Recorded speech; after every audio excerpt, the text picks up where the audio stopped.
Here we go. Welcome to the last edition of Knights of the Roundtable, and we've saved the best for last. And joining me as usual is Rick Fletcher, analyst, and today is football day. And we've brought in Coach Oler and Coach Halloran. And gentlemen, thanks for joining us. Thanks for having us. Appreciate it. Guys, welcome. Football's right around the corner, okay? So I know this is springtime, and we're kind of still right in the middle of spring sports. Sectionals are going on, but you guys get started pretty soon here. Is that true? When do you guys get started for the summer program? Summer program starts June 6th. We give the kids a week off after school. Okay. Out, and it's a vacation week, kind of another dead week other than the IHSA week that they get. And then June 6th we hit it pretty hard. We go 3 days a week, and we're going to a team camp in Manchester the second week of June, where we'll get some work in up there. That'd be a great experience. Yeah, that'd be great. Several other teams are up there. Okay. So in the whiteboard in the weight room, we have a countdown until Union County, and it's 88 days away. So it's not that far. Yeah, that's going to go fast for you guys. So. Yep. Well, and speaking of the weight room, out at the baseball games, I hear the clink, clink, clink in there. New weight room, how's that working out? It's fantastic.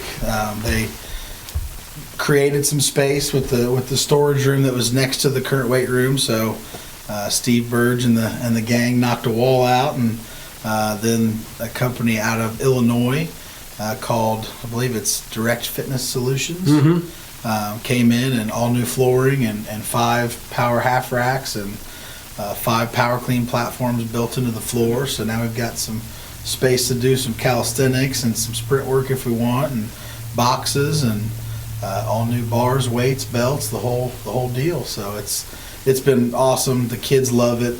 It's something they're really taking pride in, and I think this summer when we get the whole team in there and get it going, it'll be kind of at its maximum potential.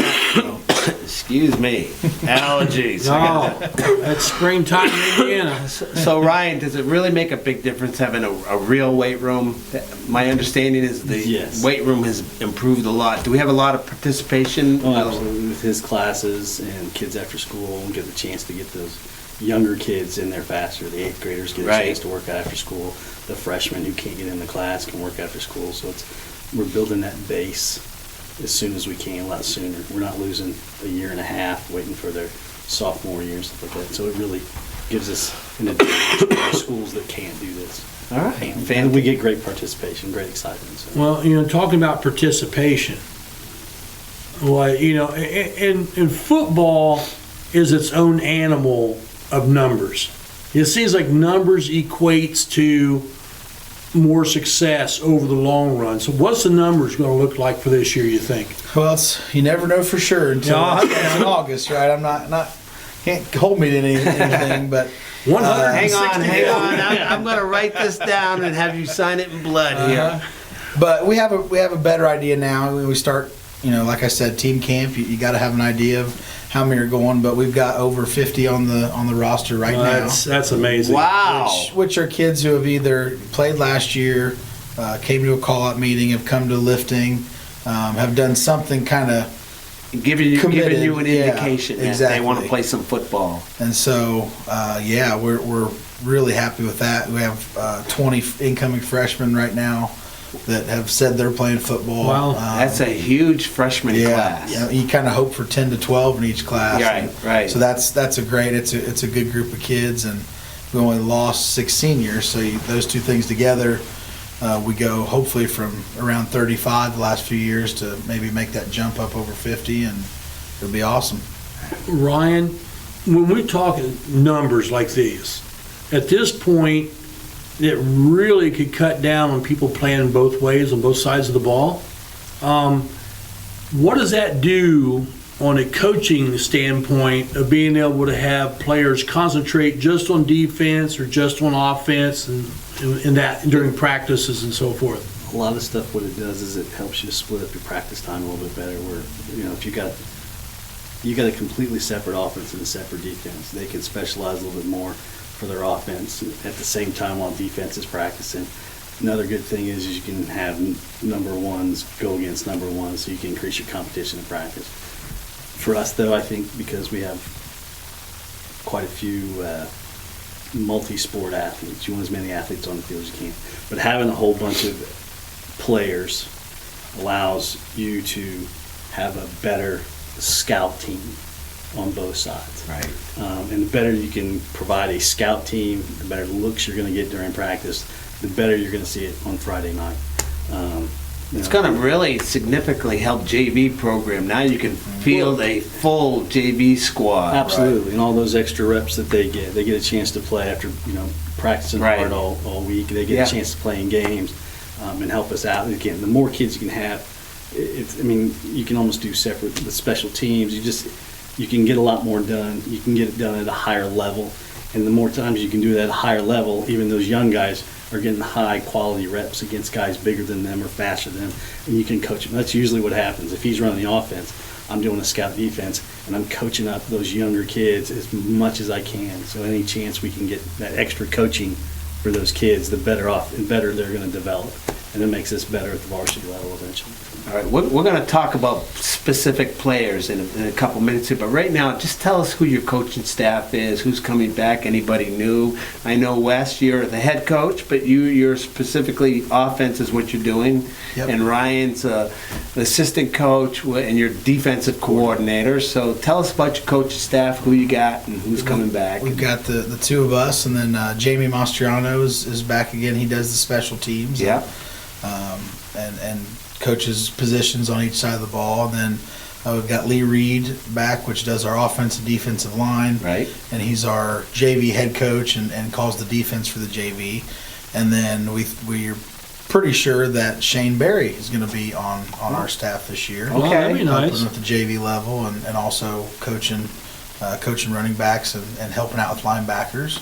And he'll be the JV offensive coordinator. Well, good for him. That's a And good then- start for him. you Yeah, know? yeah. Excellent. We've got looks like 3 volunteer coaches. Nate Schneider helped us out last year. He's around. He's awesome to have during the week and on game nights. And then a couple young guys. Caleb Anglin graduated a few years ago. He helped out last year as a volunteer. And then we're hoping to have Nate Pardo around a little bit too. So it's nice All right. to have some former players that have a chance to kind of come back and be involved. So, Coaching staff is getting younger. yeah, yeah. These guys are all just kids. I still think of these guys like Nate and Oh, yeah. Caleb as just Oh, yeah. kids. Oh, yeah. you know?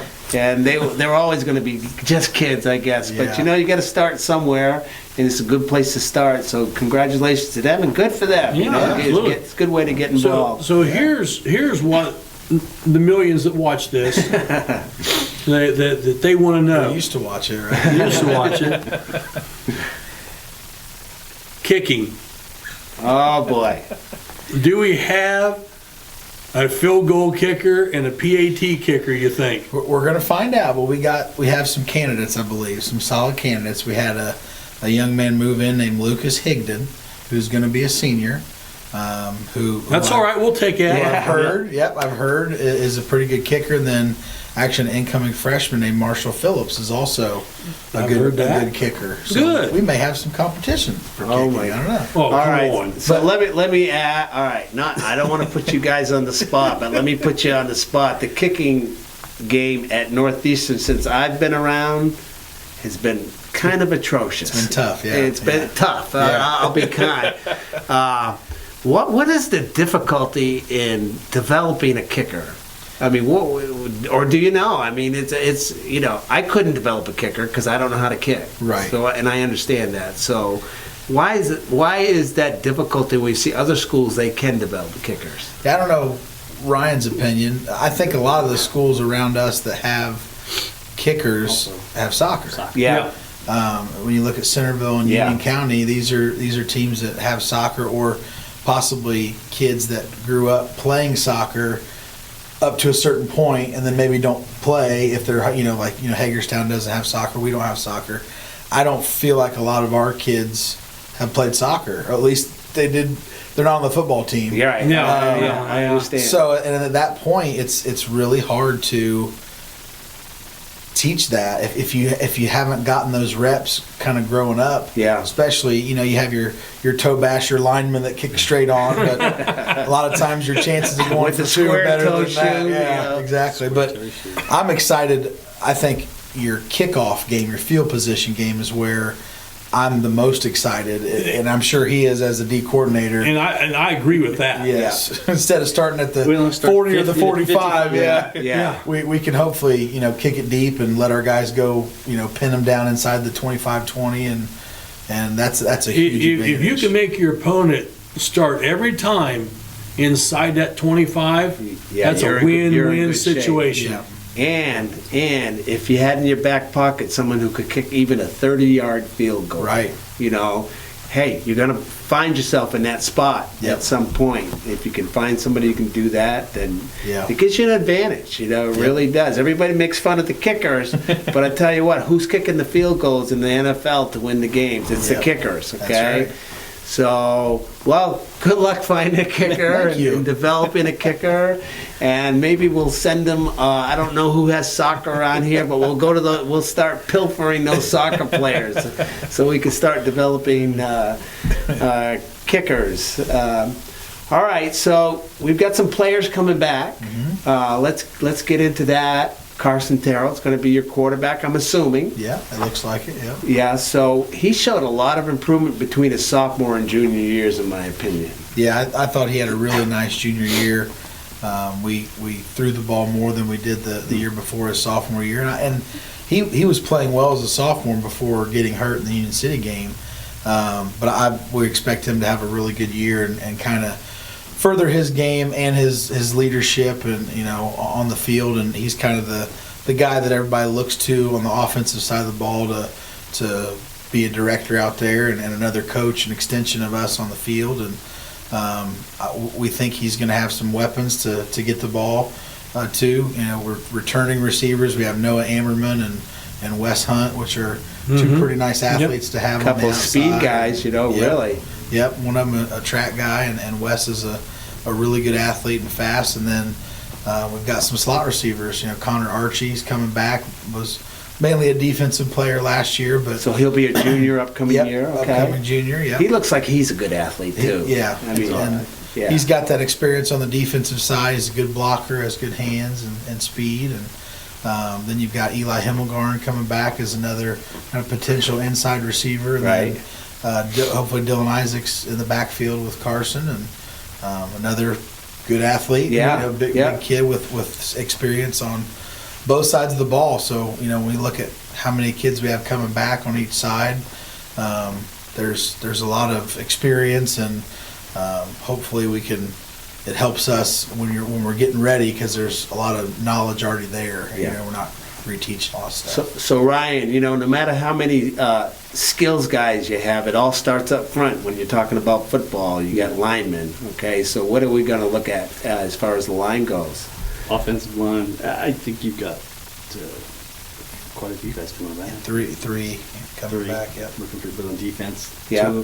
Two of our front four coming back. We got a couple spaces to fill in there, but they're experienced. Yeah. So what are some names we can be looking at? Not to put you on the spot. Harmon and Berhalter. Yeah. Oh, okay. yeah. Those are your anchors. What Yeah. about linebacker situation? Dylan played linebacker first for time. We lost a few. We Yeah. lost some kids that played a lot from their sophomore year with Ashton and Bobby. But you got Archie, who got a little time as a freshman, a lot of time last year as a sophomore. Yeah. He's Not very big, but boy, he's fearless. He's not tall. Yeah. But he's pretty strong. He's tough. and, He looks like a tough he's kid. Tough. He needs a haircut. I told him that today. He knows. Oh, yeah. We'll figure that out. But He's not getting shampoo commercial offers. It's close. Well, you He's can tell close. him. Hey, you can tell him if he can play ball, we'll put a bow on him for There him. we go. Okay. But we've got to fill some holes from where those guys left. But there's some experience that was on that defense that can move in different spots. We trained a bunch of kids last year how to kind of play linebacker in different positions, so anticipating that they might have to move. And there's some really young kids, Pennington and Schneider as freshmen They were talking about that scout team defense. Yeah. They played linebacker all year long against varsity kids, and they are really good at running our defense and a lot of other people's defense. But they got those linebackers getting all those reps and seeing all those windows and stuff like that. So I look forward to maybe seeing them contribute a little bit and see how that goes. When you have a kid who's a freshman, it's very rare that they can contribute to varsity football at any Right. level, all right? Because, just the physicality of Yes. it. But, hopefully you want to see them make that physical jump from Right. freshman to sophomore, and from sophomore to junior. A lot of times that's kind of where you really see that extra. That's where you see most of the time. But like we can go all the way back to the weight room, Yeah, getting those younger kids in there sooner. give you a jump. Gives them a big jump. It happened with the kids that just graduated, who got to start as sophomores. But we got them into the weight room after school, their last half of their freshman year, and based on positions being open, they had to play and gain those experience. But they couldn't have done anything had they not been in that weight room. And so Yeah. that's really been an advantage for us. Now kids get in. The high school football, everybody's sort of in the same boat every year. People leave, new people come. It's not like the NFL where you're maintaining 90% of your roster all the time. Right. High school football is I don't want to say a high turnover, but there's turnover in it.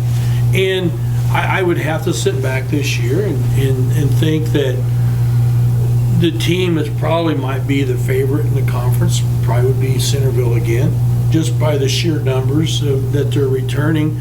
But then after that, I'd have to say it's pretty wide open for some teams to step in. And, hey, you play the game on a Friday night, means somebody beats somebody. Right. So somebody can knock Centerville off. I don't think there's a big deal with that. But that being said, the weight room and preparation is everything. How well can you prepare over your opponent? So last year, again, a lot of this is my opinion. You had a lot of improvement team-wise from the previous year. That was really kind of a down year, a lot of struggle. But last year, I really felt like your team took big strides ahead. So what are your thoughts of making that next stride? Again, this coming year. Yeah, I think we were disappointed with a couple games last year that we felt we could have won. Yeah.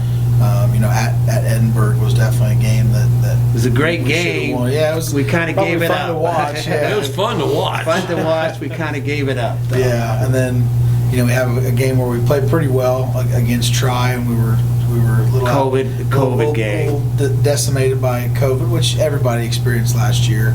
But I think learning how to win those games, learning how to put teams away and finish games.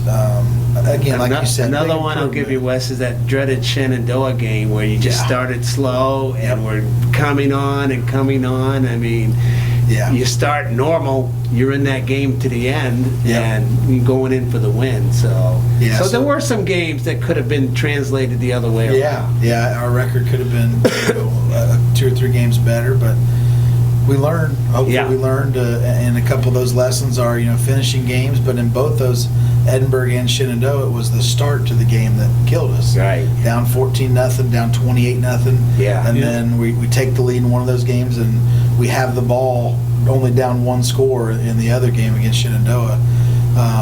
So we've got to make sure we're ready from at 7 o'clock and not 7:30. Yeah. So hopefully with the returning leadership and a really good senior class, and that'll be kind of something that we look to improve on this year. Well, I think with your veteran quarterback, it's all going to start there, to Right. show that leadership. It's not like the old days where it was, dive right and dive left. I mean, there's definitely been a change in philosophy on the Northeastern football. Saw that ball go up a lot, not just short passing, but down the field. Yeah. And I think that gives you that chance. If you do fall behind, you're not panicking. Okay, Right. you have the ability, and you got guys like Noah Ammerman, you got Wes Hunt, who I think's got tons of upside, tons of upside. I don't think he knows how much upside he has, to be honest with you.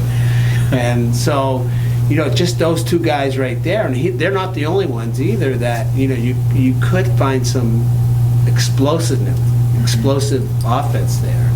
Yeah. So, so if you get down by 14, no panic, all right? Just run your offensive play. So what are your thoughts on that, Wes? Well, I think, high school football is... Just say we're not going to start 0. We're not going to start 0-14. Yeah, That's yeah. step one. That's not the game plan. We're not giving up 14 points. Not the game plan. Sorry, go ahead. But high school football, you have to be willing to morph what you do based on who you have. Yeah. Like you talked about colleges and the pros, they can kind of bring guys in that fit their system. We have a system, but sometimes you've got to adjust to what you have, and we feel like we have some athletes that enable us to throw the ball, more than we have in a long time here, and that's what we're going to try to do now. Like you talked about, up front still wins football games, and running the ball still wins football games. does. So, we feel pretty good on that side too. But the goal is not to get down. 14-0. That's not in the playbook, right? Yeah. And a lot of people forgot in 20 that you had no summer football program at all. Right. Correct. And did that show in August? Yeah, Yeah, because it did. other teams were experienced and we were not, Yeah. and it showed. And then after you had 21 during the summer, you came out. I was sitting up there and I was like, okay, now This is a different team. This is looking good. And so that 2 months with the wrong, I should say wrong set of kids, but with the wrong kids of grades, that's catastrophe. Yeah. And but I tell you what, after they had the 21 and played this year, I was like, okay, this is good, And it's a great testament to the coaching staff and to the student athletes that they came out and worked hard and proved that they could be on that football field. They did. They did an excellent job last year. Well, thank you. We're excited about the summer. We have a lot of kids that played a spring sport. We didn't have a lot of kids in the weight room after school once the spring sports started, because they were all out there playing spring sports, Right. which is what we want them to do. We have very, very few kids that only play football. I would say over 90% of our kids are at least 2 sport athletes, and a lot of them even still are 3 sport athletes. Good. So it's been kind of nice. They're doing their thing, but we are really excited to get going in June, and the kids are excited and asking questions every day about our calendar and when we're doing this and when we're doing that. So we're ready to get to work, but 88 days will be here before we know it, so it'll fly by. 88 days. Now, is our first game, is that a home game? I can't remember that. I Home know it game switches off. against Union County. All right, so I'm going to bring this up, okay? That elusive sectional title here. I don't believe in football we've had a sectional title. Nope. Been close quite a few times. Had some teams that really were talented to do it. We're in a pretty tough sectional, I think. You get some of those like Cecina and some of these Indianapolis schools. I don't know how you answer this question, but I'm going to ask it. How do you win that sectional? What do you got to do to win that sectional? The big answer is to prepare yourself during the regular season for those Indianapolis schools you're gonna see.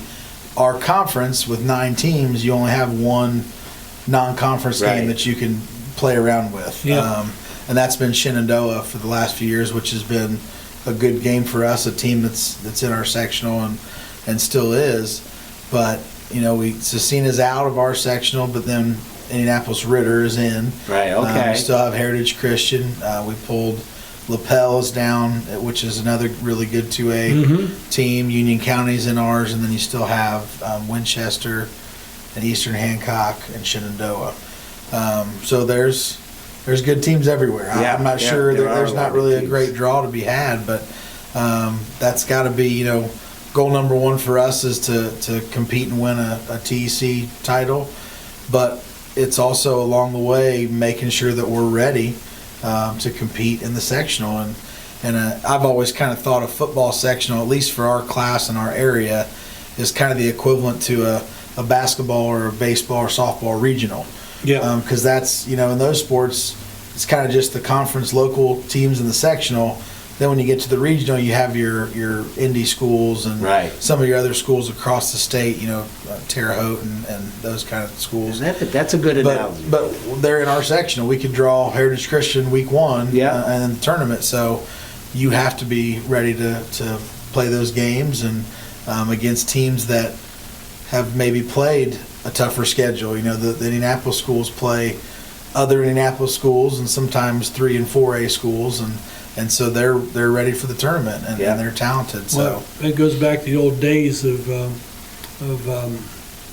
Bishop Lures in Fort Wayne, a 1A school.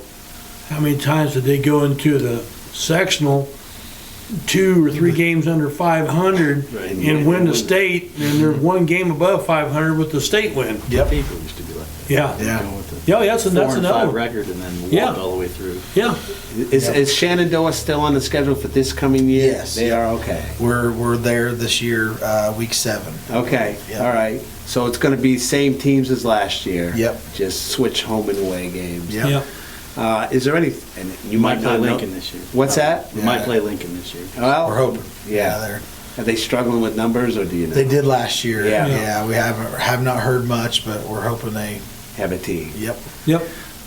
Is there any thought, I'm just throwing this out, when that spot that Shenandoah fills now, is there any thought of been maybe trying to schedule a 3A school to fill that slot? Yeah, that's something. When we got East, we used to play Eastern Hancock in non-conference. Yeah. And it was Milan.